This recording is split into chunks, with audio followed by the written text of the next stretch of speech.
তার সকল ভক্তদেরকে সঙ্গে নিয়ে হরিনাম করছে। এমন সময় একটি ভক্ত প্রশ্ন করলেন যে কি রূপ ক্রীড়া করলে কৃষ্ণকে পাওয়া যায়।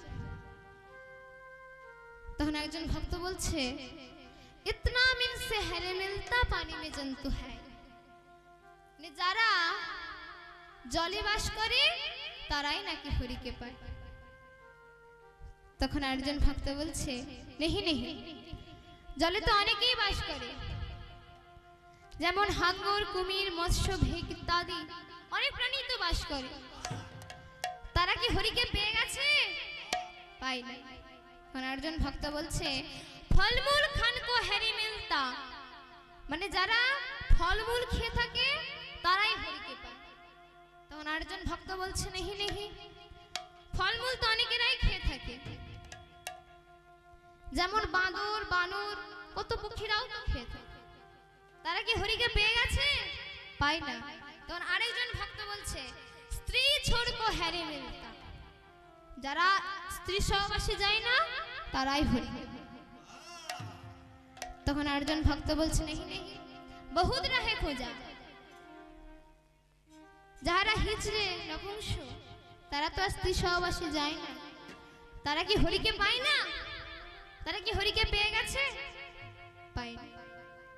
তখন আরেকজন ভক্ত বলছে, এবার তৃণো ভক্ষণ কা হরি মিলতা, যারা ঘাস পাতা খেয়ে থাকে তারাই নাকি হরিকে পায়।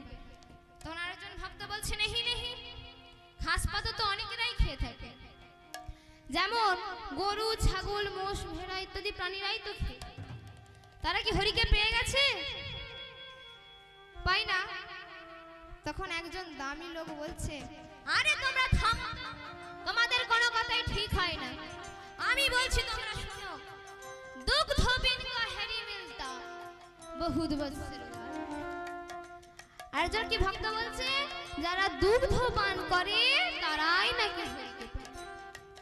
এমন সময় মীরাবাই বলছেন, দুগ্ধ বিন কো হরি মিলতা বহুত বৎসর ওয়ালা, মীরা কাহে বিনা মিলতে নাহি মিলনে দোলালা, দুগ্ধ বিন কো হরি মিলতা বহুত বৎসর ওয়ালা, মীরা কাহে বিনা মিলতে নাহি মিলনে দোলালা, মীরা কাহে বিনা মিলতে নাই গৌর আনন্দে হরি হরি বল, মীরা কাহে বিনা মিলতে নাহি মিলনে দোলালা। মীরাবাই কি বলছেন, যারা দুগ্ধ খেয়ে থাকে তারাই যদি হরিকে পেত, তাহলে গরুর বাচ্চারা, হনুমানের বাচ্চারা, কুকুরের বাচ্চারা, মানুষের বাচ্চারা সবাই তো দুগ্ধ খেয়ে থাকে, তারা কি হরিকে পেয়ে গেছে? পায় না। তাই মীরাবাই বলছেন, কৃষ্ণ প্রেমের প্রেমিক না হলে কখনো কৃষ্ণকে লাভ করা যায় না। কৃষ্ণ প্রেমের প্রেমিক হতে হবে, তবে কৃষ্ণকে লাভ করা যায়। অনেকেই পেয়েছে, প্রমাণ আছে গ্রন্থে, যেমন ধ্রুব পেয়েছিল, পঞ্চ পাণ্ডবেরা পেয়েছিল, ব্রজগোপীরা পেয়েছিল, সুদামা ঠাকুর পেয়েছিল, নন্দ যশোমতী মা পেয়েছিল, বসুদেব দৈবকী মা পেয়েছিল, আর এই কলিতে সচী মাতা কৃষ্ণকে গৌর রূপে পেয়েছিল। তাহলে কৃষ্ণকে যদি কেউ বেশি ভালোবাসে, ঠিক একদিন কৃষ্ণের দর্শন পাওয়া যাবে। তাই কি বলছে, সে যে প্রেমের ঠাকুর, প্রেমের টানে আসবে তোমার দ্বারে, যে প্রেমের ঠাকুর, প্রেমের টানে আসবে তোমার দ্বারে, তারে ডাকার মতো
তাই চণ্ডীদাস মাকে বলছে,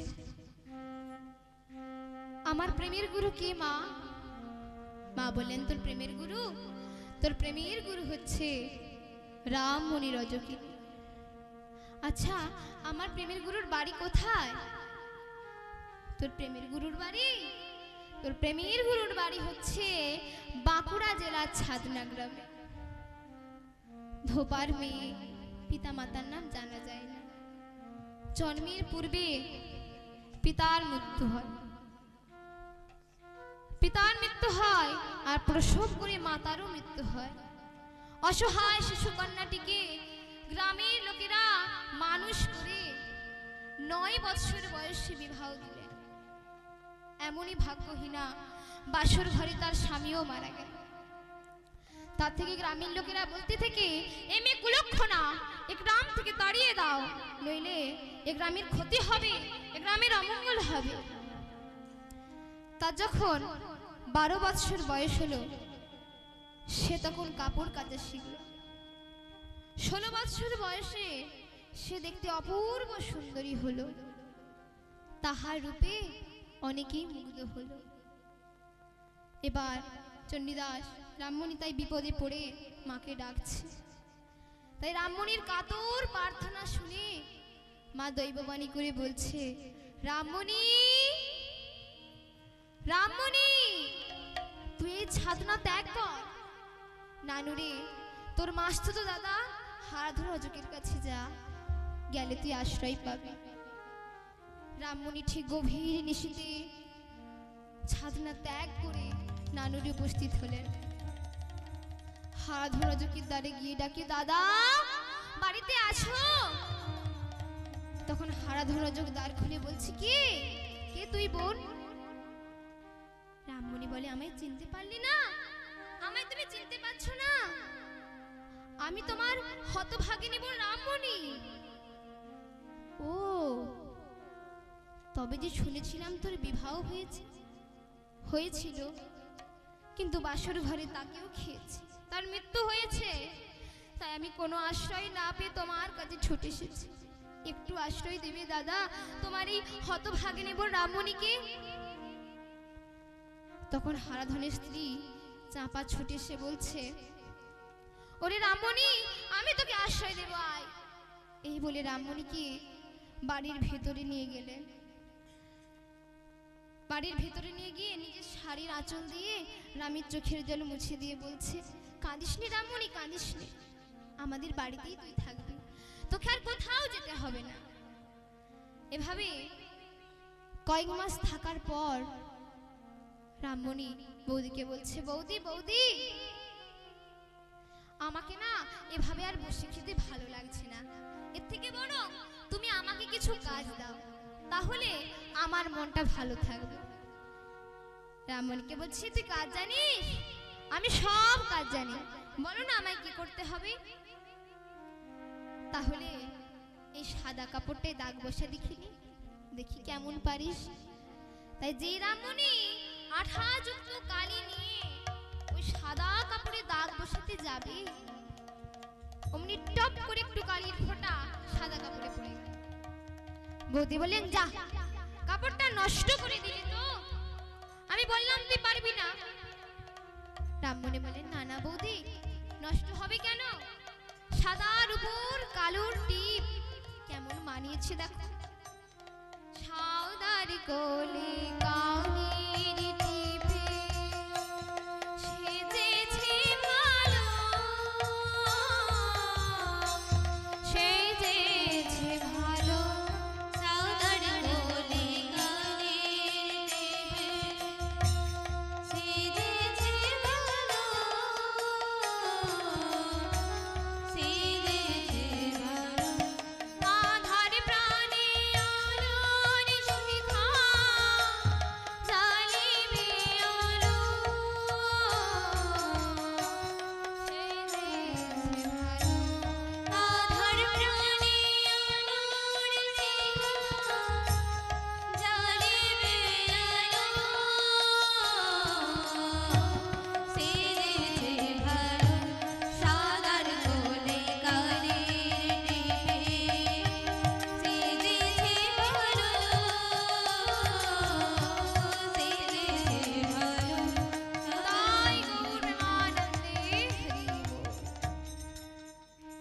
এবার রামমণি কাপড়ের গান মাথায় তুলল। বৌদি বলছে, কাপড়ের গান মাথায় তুললি কেন রে? এগুলো আমি কেচে আনবো। বৌদি বলছে, তোর গলা তো খুব মিষ্টি রে, আমায় আরেকটা গান শোনাবি? রামমণি বলছে, কেন শোনাবো না? তুমি আমাকে আশ্রয় দিয়ে আমার মুখে হাসি ফুটিয়েছ, আমার মুখে গান ফুটিয়েছ, তাই তোর আমি গাইছে। বধূ কি আরো কহিব তোরে, বধূ কি আরো কহিব তোরে, অল্প বয়সে প্রীতি করিয়া রহিতে না দিলি ঘরে, অল্প বয়সে প্রীতি করিয়া রহিতে না দিলি ঘরে, কামনা করিয়া সাগরে মরিব প্রাণের আশা, মরিয়া হইব শ্রীনন্দের নন্দন করিব রাম, কামনা করিয়া সাগরে মরিব প্রাণের আশা, মরিয়া হইব শ্রীনন্দের নন্দন করিব রাম। আমি এবার মরে পুরুষ হব, এবার মরে পুরুষ হব, আয়নারে সাজাইব, এবার মরে পুরুষ হব, আয়নারে সাজাইব, এবার মরে বিরতি করিয়া ছাড়িয়া যাইব, রহিব কদম তলে, বিভঙ্গ হইয়া মুরলী বাজাব, যখনই যাইবে জানে, প্রীতি করিয়া ছাড়িয়া যাইব, রহিব কদম তলে, বিভঙ্গ হইয়া মুরলী বাজাব, যখনই যাইবে জানে। ওই মুরলী শুনিয়া ক্রোধিত হইবে যুবতী কুলের বাঁধা, চণ্ডীদাস কহে তখনই বুঝিবে প্রীতি কেমন জ্বালা, মুরলী শুনিয়া ক্রোধিত হইবে যুবতী কুলের বাঁধা, চণ্ডীদাস কহে তখনই বুঝিবে প্রীতি কেমন জ্বালা, নারীর বেদন জানাইব, নারীর বেদন জানাইব, কৃষ্ণ হয়ে জন্ম নিয়ে নারীর বেদন জানাইব, কৃষ্ণ হয়ে জন্ম নিয়ে নারীর বেদন জানাইব। তাই গৌর প্রেমানন্দ হরি হরি হরি হরি, শ্যাম সুন্দর কি জয়, রাধা রানী কি জয়, রাধা রানী কি জয়, তাই গৌর প্রেমানন্দে হরি বল। তখন চাপাবু বলছে, এই যে আমাদের চণ্ডী ঠাকুরের লেখা গান রে, ও মানুষ নয়, দেবতা। দেখা হলে পায়ে হাত দিয়ে প্রণাম করিস, নারী জনম তোর সার্থক হবে, যা সাবধানে কাপড় কাচিস। এবার বাঁশুলি দিঘির পশ্চিম তীরে পাথরের উপর ধপাস করে যে এক আছাড় মেরেছে, অমনি পেছনে চণ্ডী ঠাকুর ছিল। চণ্ডী ঠাকুর পেছন দিকে তাকিয়ে দেখছে যে এক সুন্দরী রমণী ঘাটে কাপড় কাচ্ছে। এখন মনে মনে ভাবছে, আমি তো বহুদিন এই বাঁশুড়ি দিঘির পাড়ে ছিপ নিয়ে মাছ ধরতে আসি, ওই আগে তো কখনো দেখিনি। ঠাকুর আমার বাম হাতটি আড়াল করে বসে, তবুও ওই রামমণির দিকেই তার চোখ চলে যায়। মাছ ধরাই তার মন। আর রামমণিও ঠাকুরকে দেখে তার শুধুই ঠাকুরের দিকেই চোখ চলে যায়, তার কাপড় কাচায় মন নাই। তখন রামমণি ভাবছে, আহা কি সুন্দর পুরুষ, সোনার মতো বর্ণ, লম্বিত কেশ, আর গলায় কেমন সাদা ধবধবে পইতে। মনে হচ্ছে যেন সব জীবন যৌবন ওনার পায়ে সঁপে দিয়ে নারী জনম সার্থক করে ফেলে। না, আজ আর আমার কাপড় কাচা হবে না, যাই একবার ঠাকুরের চরণে গিয়ে প্রণাম করে বাড়ি চলে যাব। তাই ঠাকুরকে গিয়ে বলছে, ঠাকুর মাছ ধরছো? তা দেখতেই তো পাচ্ছ। রামমণি বলছে, মাছ খাচ্ছে? চণ্ডীদাস মনে মনে ভাবছে, দীর্ঘ 12 বৎসর পর এক ঠক্কর মারল। পেছন দিকে তাকিয়ে বলছে, আরে আরে আরে তুমিই না ওই ঘাটে কাপড় কাচ্ছিলে? হ্যাঁ গো ঠাকুর, আমিই তো ওই ঘাটে কাপড় কাচ্ছিলাম। ও, তা তোমার নাম কি? আমার নাম রামমণি রজকিনী। বাহ, কি সুন্দর নাম তো তোমার। আমার নাম চণ্ডীদাস। তবে এই মায়ের মন্দিরে একজন সেবিকার দরকার, তো তুমি কোথায় থাকো?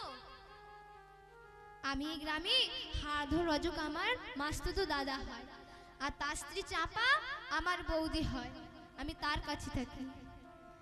ও, তোমার বৌদিকে সঙ্গে নিয়ে আজ সন্ধ্যায় বাঁশুলি মায়ের মন্দিরে আরতি দর্শন করতে আসতে বলবে।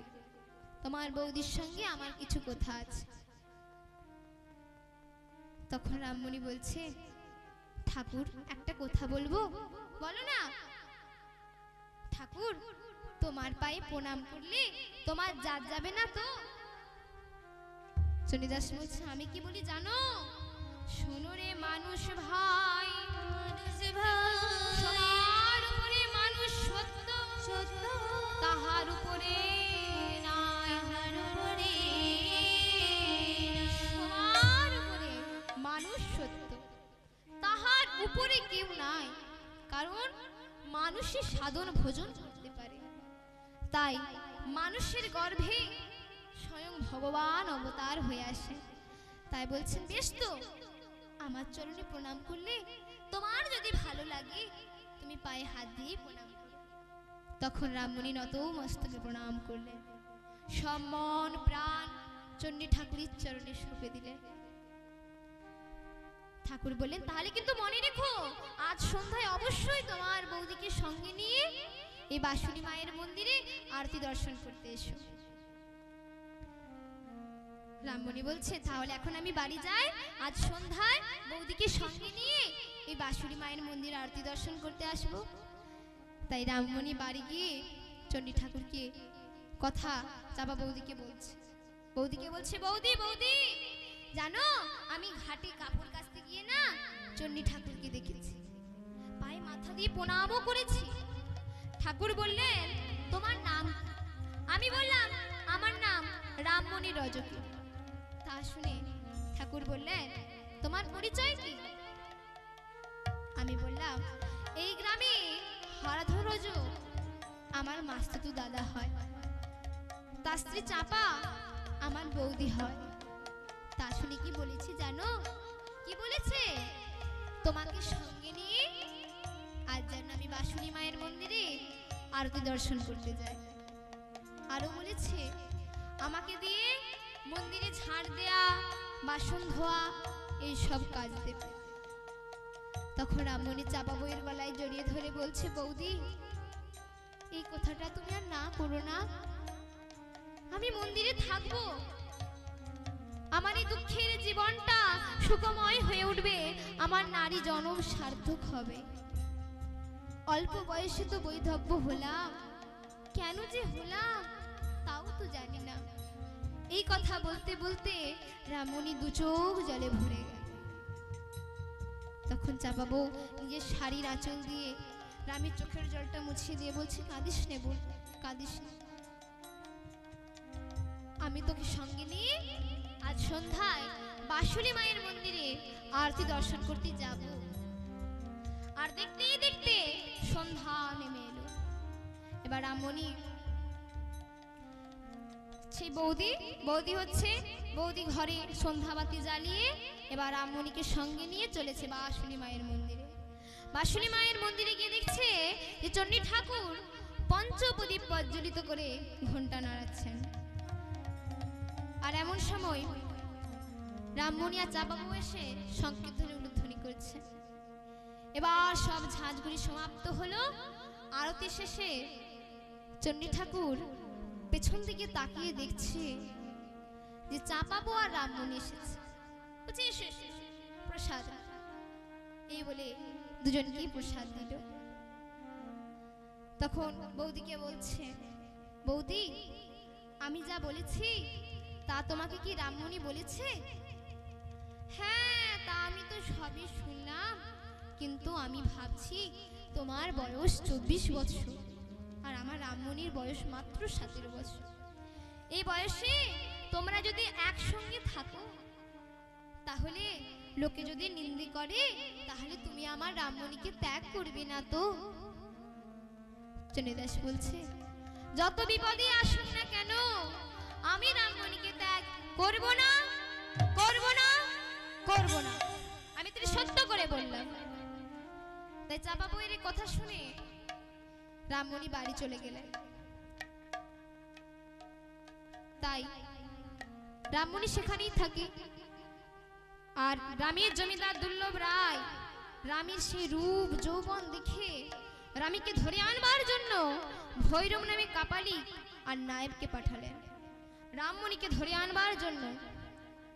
ভৈরব নামে কাপালিক বলছে, রামমণি এদিকে আয়, আমি তোর ভালোর জন্যই বলছি।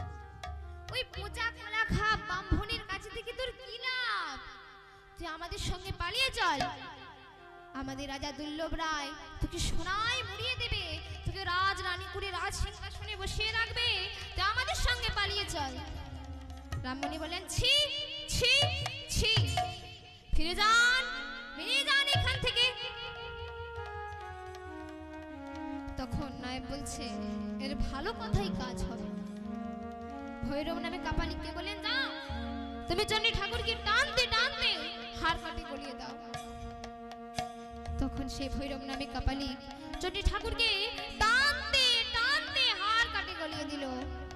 আর যেই নায়েব খড়গটি আনতে গেল অমনি তো তাড়াতাড়ি রামমণি মন্দিরে প্রবেশ করে মায়ের চরণ তলে পড়ে মাকে ডাকছে, মা, যে সন্তান চিরদিন তোমার সেবা পূজা করে গেল তার যদি বলিদান হয় তোমারই তপোযশ হবে।